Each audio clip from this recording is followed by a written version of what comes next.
Hey, salut à tous! Alors, vous aimez la nature et les chiffres? Pas de problème, aujourd'hui on regarde Pixies. Alors, Pixies, c'est un jeu dans lequel on va jouer 3 manches, et à chaque manche, on va construire devant nous un petit tableau de cartes avec 9 emplacements, et chaque emplacement correspond à un numéro, puisqu'on a des cartes qui vont de 1 à 9 dans 4 familles différentes, donc le rouge, le bleu, le vert et le jaune, ça représente peut-être quelque chose thématiquement, mais je ne sais pas. Et on a également quelques cartes Joker. Et en fonction de la manière dont on aura placé nos cartes et des cartes qu'on aura placées dans ces différents emplacements, eh bien on marquera des points. On va marquer des points à la fin de la première manche, à la fin de la deuxième manche, à la fin de la troisième manche. Et le joueur qui aura le plus de points à la fin de la partie remportera le jeu. Alors comment se déroule le tour de jeu? C'est super simple, au début de la partie on a juste notre paquet qu'on mélange bien, et le joueur qui va être le premier joueur qu'on désigne au hasard va tout simplement retourner autant de cartes qu'il y a 2 joueurs. Alors il y a une petite adaptation pour 2 joueurs, j'en parlerai après, mais là imaginons qu'on soit 4 joueurs, on retourne 4 cartes. Et à partir de là c'est super simple, c'est que chaque joueur à tour de rôle va récupérer une carte pour la placer dans son tableau de cartes. Alors il faut toujours imaginer qu'on a nos 9 emplacements, 1, 2, 3, 4, 5, 6, 7, 8, 9, et on place la carte qu'on récupère au bon endroit. Par exemple, si là je suis premier joueur, je récupère cette carte-là, hop, je la mets sur l'emplacement du 5. Alors il y a une petite subtilité, je vais en parler juste après, mais en gros c'est l'idée. Une fois que j'ai fait ça, eh bien, le prochain joueur choisit lui aussi sa carte, le troisième joueur choisit sa carte, et le dernier joueur choisit aussi sa carte. Et une fois qu'on a fait ça, on passe à la manche suivante. Alors, on a quand même quelques règles à respecter quand on place les cartes dans notre tableau de cartes. Alors, imaginons qu'on est un petit peu avancé dans la partie, j'ai déjà quelques cartes devant moi, et je vais récupérer une carte 6. Alors, premier cas possible, je récupère une carte que je n'ai pas encore devant moi. Dans ce cas-là, c'est super simple, j'ai pas à réfléchir, je place la carte sur son emplacement. Voilà, tout simplement. Deuxième cas possible, je récupère une carte, mais j'ai déjà une carte dans cet emplacement. Alors à ce moment-là, je vais pouvoir choisir laquelle de ces 2 cartes je vais placer sur le dessus et laquelle je vais retourner pour la placer face cachée sur le dessous. Donc par exemple, je vais choisir de plutôt mettre celle-là face cachée sur le dessous et je place le 5 vert sur le dessus. À ce moment-là, on considère que ma carte est validée. Alors on reviendra après sur le moment du décompte, mais ça va me faire des points si je me retrouve dans cette situation, donc c'est plutôt une bonne chose. Et enfin, dernière situation, je récupère une carte, mais non seulement j'ai déjà une carte de ce type, mais en plus il y a aussi une carte dessous, donc la carte est validée. Je ne peux pas en avoir une troisième sur cet emplacement, donc ce qui va se passer, c'est que ce 5, je ne peux pas le placer à cet endroit du 5, je vais le retourner, et je vais pouvoir le placer à n'importe quel endroit disponible. C'est-à-dire que je ne peux pas le placer sous une autre carte, je ne peux pas le placer sous le 3 ou sous le 6, mais je peux le placer à l'emplacement du 1, ou du 2, ou du 7 ou du 9. Hop, par contre, je le place face cachée. Et un petit peu plus tard dans la partie, si jamais je mets une carte 2, hop, évidemment je ne la trouve pas, hop, à cet emplacement, et bien le 2, tout comme le 5, sera considéré comme étant validé. Voilà, c'est tout, c'est les 3 cas de figure qu'on peut avoir. Soit il n'y a rien dans la case et je mets la carte, soit il y a déjà une carte et dans ce cas-là je choisis celle que je mets sur le dessus et celle que je mets face cachée en dessous. Soit j'ai déjà 2 cartes et dans ce cas-là je retourne la carte face cachée et je la mets à un autre emplacement qui est disponible. La partie continue de cette manière jusqu'à ce qu'un joueur vienne compléter les 9 emplacements de son tableau de cartes, donc que ce soit avec des cartes face visible ou avec des cartes face cachée. Par exemple, cette carte-là, je peux la placer nulle part, je suis obligé de la mettre face cachée. Hop, je la mets ici, et là, je déclenche la fin de la partie. Donc, on termine le tour de jeu en cours, c'est-à-dire que s'il y a encore des cartes à récupérer par les autres joueurs, eh bien, ces joueurs récupèrent ces cartes, et ensuite, on passe au décompte de la manche. Alors on va faire un exemple avec ces cartes-là. On a 3 manières de marquer des points à la fin de la manche. La première manière, ce sont les zigouigouis qu'on voit ici. Alors on ne voit pas très bien. Hop, prenons ces zigouigouis. Voilà, les petits tourbillons qui sont ici. On les voit sur certaines cartes. Et bien ça, ces petits tourbillons, c'est 1 point chacun, tout simplement. Ensuite, des fois, on a des petites croix. Les petites croix, c'est -1. Donc là, on va tout simplement, dans un premier temps, additionner. Donc j'ai 4, 5, 6 moins 6, 7, 8, donc là je suis à -2, -9, -3 au niveau des points. Parfois on a certaines cartes qui vous font des points en fonction du nombre de cartes d'une certaine couleur, par exemple celle-là me fait 1 point pour chaque carte rouge que j'ai dans mon plateau, donc ça me ferait 1 point pour celle-là et 1 point pour cette carte qui est une carte Joker, donc elle compte pour toutes les couleurs. Donc ça c'est la première manière de marquer des points, les petits tourbillons et les petites croix. Ensuite, deuxième manière de marquer des points, on va regarder les cartes qui sont validées, c'est-à-dire les cartes en dessous desquelles j'ai bien une carte qui est face cachée. Et à ce moment-là, ces cartes-là vont nous rapporter leur valeur faciale, c'est-à-dire que cette carte va me rapporter 2 points puisqu'elle est validée. Le 5 ici va me rapporter 5 points puisqu'il est validé, donc ça fait 7. Et le 8 ici qui est validé va me rapporter 8 points. Donc je vais avoir 15 points pour mes cartes validées. Donc c'est pour ça que là, vous voyez que c'est assez intéressant de valider les 7, les 8 et les 9 parce que ça fait pas mal de points, mais après dans la distribution des cartes, vous avez beaucoup plus de 4, 5, 6, enfin beaucoup plus. Vous avez davantage de cartes 4, 5, 6 que de cartes 1, 2, 3 ou 7, 8, 9. Donc c'est pour ça qu'il faut prendre ça en compte aussi quand vous récupérez des cartes. Et enfin, troisième manière de marquer des points, je vais regarder ma plus grande zone de couleur. Donc ici, ma plus grande zone de couleur avec des cartes adjacentes orthogonalement, pas diagonalement, c'est le vert. Donc j'ai 1, 2, 3 et 4, puisque encore une fois le 8 est un joker et donc compte comme une carte verte, mais il compte en fait comme toutes les couleurs. Et donc j'ai 4 cartes adjacentes, c'est mon plus grand groupe. Je vais compter, dans ce cas-là, comme on est à la première manche, chacune de ces cartes va me rapporter 2 points. Donc ça fait 2, 4, 6, 8. À la fin de la deuxième manche, on aura exactement le même décompte, mais chacune de ces cartes me rapportera, enfin dans ma plus grande zone de couleur, me rapportera 3 points.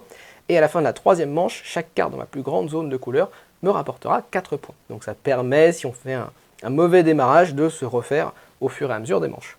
Une fois que chacun a compté ses points, et bien tout simplement on remélange toutes les cartes et le joueur qui a joué en dernier dans cette manche va commencer à jouer dans la prochaine manche. On fait ça 3 manches, à la fin des 3 manches, on additionne les points de chacune des manches, et le joueur qui a le plus de points remporte la partie.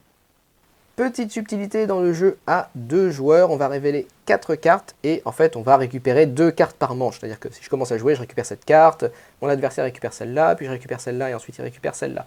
Voilà, tout simplement, c'est la petite différence, ça permet d'avoir un petit peu plus de visibilité sur ce qu'on va récupérer dans la manche. Et puis, à noter que si jamais un joueur termine son plateau lors de la première carte récupérée, eh bien, on ne draftera pas les 2 dernières cartes. L'autre joueur récupérera juste une carte et on passera directement au décompte de fin de manche. Boum! Et c'est tout pour Pixies. Alors Pixies, c'est le jeu dont j'avais absolument pas du tout entendu parler, que j'ai découvert chez quelqu'un totalement par hasard.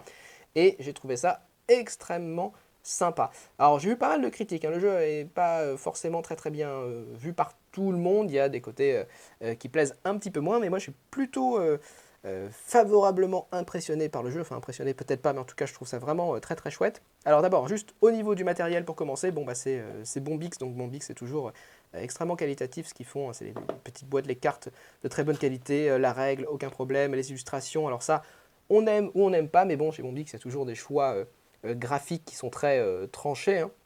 Donc ça fait un petit peu penser à Sea Salt and Paper avec les origamis et le côté un peu photoréaliste.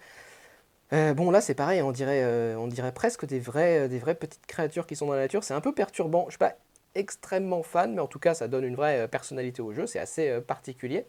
Ça, après, c'est les goûts et les couleurs. Chacun décidera comme il veut. Mais en tout cas, en ce qui concerne la manière de jouer, déjà le jeu est hyper simple, ce qui est toujours... Alors, j'aime bien les jeux complexes, hein, mais des fois c'est bien aussi d'avoir des petits jeux simples comme ça.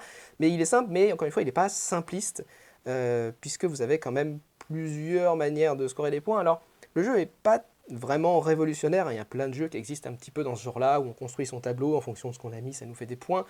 Enfin, voilà, surtout la manière de marquer des points avec les points directs dessus, des points négatifs, la zone de couleur la plus grande, enfin c'est des choses qui sont vues et revues, hein, ça il n'y a pas vraiment d'originalité. Le petit point qui est un petit peu différent des autres et qui fait quand même pas mal la saveur du jeu, c'est vraiment cette idée de valider les cartes. Et ça, au départ, j'avais pas du tout saisi sur ma première manche parce que j'écoutais pas bien les règles, mais en fait ça rapporte énormément de points. Et il va falloir être hyper attentif, surtout pour les cartes, comme je le disais, 6, 7 et 8, c'est les cartes qu'il va absolument falloir valider, donc c'est-à-dire qu'il va falloir reprendre une deuxième carte de ce type pour pouvoir vous faire ces points à la fin de la partie. Et en fait, c'est cette petite mécanique qui a l'air de rien, le fait de pouvoir rajouter une carte sur un endroit où il y a déjà une carte et pouvoir choisir celle que vous allez mettre dessous et celle que vous allez mettre dessus, ce qui en plus va vous faire des points. C'est vraiment une mécanique intéressante et qui donne une petite différence dans la manière d'appréhender la partie par rapport à d'autres jeux de ce type où on serait juste sur la plus grande zone de couleur et les points qui sont indiqués dessus. Il n'y a pas trop non plus de cartes avec des multiplicateurs, etc. Ce qui permet de rester sur quelque chose d'assez simple et de bien voir assez facilement à combien de points vous avez. Et ce qui est aussi intéressant finalement, c'est que ce côté draft qui est très simple aussi, c'est on récupère juste une carte au centre du jeu, donc ça n'importe qui peut comprendre, vous pouvez jouer avec tout le monde. C'est intéressant aussi parce que vous pouvez le jouer de manière très basique, je prends la carte qui m'intéresse, mais après la manière de marquer des points et l'organisation du tableau est suffisamment visuelle et suffisamment parlante, qu'en fait, dès la première partie, en fait, tout le monde regardait un petit peu ce que faisaient les autres, et vous pouvez très rapidement tomber dans du hate drafting et commencer à drafter des choses que vous ne voulez pas que les autres prennent. parce que vous voyez immédiatement que ça leur fait des points. Donc finalement, il y a un côté aussi assez interactif, et même pas uniquement sur votre voisin ou sur la personne qui prend les cartes juste après vous. Vous pouvez calculer à 2 coups, parce que vous voyez que la personne qui est 2 plus loin a absolument besoin d'un 5. S'il prend un 5, en plus avec des points, ça lui permet de relier sa zone, enfin ça lui permet de valider un 5. Donc vous voyez assez rapidement en fait la différence de points que peut créer une seule carte. Et ça permet aussi des fois, de manière très méchante, hein, c'est pas un jeu sympa, de se liguer contre un joueur pour l'empêcher d'avoir telle ou telle carte. Et puis, autre élément qui est intéressant, qu'il faut prendre en compte aussi dans la stratégie, c'est le déclenchement de la fin de la manche. Parce que la fin de la manche arrive quand vous placez une carte, enfin quand tous les emplacements sont pleins. Et ça aussi, vous pouvez aussi, alors pas toujours, mais c'est arrivé plusieurs fois qu'on se retrouve dans des situations où on peut décider de prendre une carte qui ne nous arrange pas nécessairement, mais qui va permettre de mettre fin à la manche, parce qu'on est plutôt en bonne position à la fin de cette manche. Alors après, il ne faut pas non plus tomber dans le calcul, parce que oui, c'est possible à tout moment de calculer combien chacun a et de savoir où on se place, mais après, ça ralentit beaucoup le jeu, c'est pas vraiment l'idée. Je pense qu'il faut un petit peu sentir où chacun en est, et pas trop se poser de questions, mais en tout cas, c'est une décision aussi intéressante que vous pouvez avoir quand vous choisissez entre deux cartes. C'est est-ce que je me fais 2-3 points en plus maintenant, ou est-ce que finalement je prends une carte que je ne peux pas placer et qui permet de mettre fin à la manche parce que je suis en meilleure position, parce que ça empêche telle personne d'avoir telle carte, etc. Donc c'est un bon petit jeu qui encore une fois n'est pas révolutionnaire. Il ne faut pas en attendre absolument tout, mais cette question de valider les cartes, et puis la simplicité du jeu, la simplicité des règles, et ces tout petits twists à droite, à gauche, finalement, font que le jeu est à la fois un jeu très simple, très accessible, et vraiment, vous pouvez le sortir avec tout le monde. En plus, c'est rapide, c'est vraiment très très bien, mais qui reste quand même un jeu avec une manière de décompter les points qui est intéressante, et qui permet en plus de se refaire quand même un petit peu au fur et à mesure de la partie, si vous arrivez à faire une zone assez importante, ce qui permet éventuellement, si vous êtes un petit peu en retard à la première manche, vous ne vous dites pas nécessairement que c'est perdu, et vous pouvez toujours avoir l'espoir de grappiller encore quelques points par la suite. Voilà, donc c'est tout ce que je vais dire moi pour Pixies, une très bonne surprise de cette fin d'année, que je vais certainement emmener partout où je vais maintenant, en tout cas pour les semaines qui viennent. Ensuite peut-être que je m'en lasserai, parce qu'après il n'y a pas une rejouabilité non plus énorme. Et c'est vrai, j'ai vu la critique, beaucoup de joueurs disent que ça se joue un petit peu finalement en pilote automatique, c'est-à-dire que des fois vous avez un certain nombre de cartes, surtout, alors ça c'est vrai, surtout vers la fin de la manche, vous avez des fois des cartes qui sortent, et il y a de manière évidente des cartes qui sont meilleures pour vous dans votre stratégie, même en regardant par rapport à ce que font les autres. C'est vrai que des fois, vers la fin de la manche, on peut être un petit peu en pilote automatique, mais j'ai envie de dire que c'est pas très très grave, parce que le début de la manche est intéressant, et vous amène vers une certaine prise de risque quand vous décidez de vous lancer dans telle ou telle couleur. Vous ne savez pas si les cartes vont sortir, même s'il y a le même nombre de cartes de chaque couleur, mais des fois toutes les cartes ne sont pas utilisées, donc vous êtes parti sur le rouge et le rouge ne sort pas, tant pis, vous avez pris une mauvaise prise de risque. Ou alors vous prenez une carte avec beaucoup de points négatifs en vous disant que vous allez la recouvrir, et finalement vous n'avez pas la possibilité dans la partie de pouvoir mettre une autre carte à la place. Ça arrive. Voilà, il y a une certaine dose de hasard.